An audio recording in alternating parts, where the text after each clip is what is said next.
I run a company called Lark and Peony. We design modern cheongsams and heritage-inspired wear as well. I started this business when I was living in Japan in 2012. My husband and I were living there, and because I had so much access to amazing Japanese fabric, so I thought if I could bring that back to Singapore and create it into like cheongsams or something like that, it would make a difference. The challenges that I faced when it came to the business was mostly traveling because of the distance between Japan and Singapore. It's about an 8-hour flight. Having to travel back and forth, it was really trying because we traveled maybe 6 to 8 times a year, and mostly working remotely. So my mom and I basically had to link up and communicate well so that my designs would get done properly with my tailor. For retirement, I haven't really planned very much.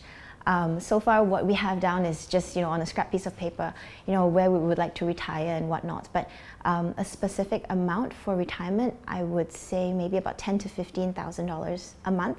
I know it sounds like a large amount, but we want that little buffer because as we get older, we will have more needs and healthcare and things like that. We want to make sure that we're fully covered. A guiding principle on the direction that I'm going would be to not spend more than you earn. I know people who earn $10,000, $20,000, $30,000 and they manage to just exceed their budget. So they want their lifestyle to kind of match their salary, but I think that's the wrong way about going about it.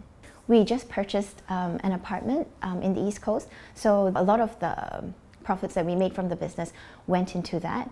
But on the side, my husband does investing on his own, so he's the one that does the research and basically takes care of all the finances. For me, my business is my greatest investment.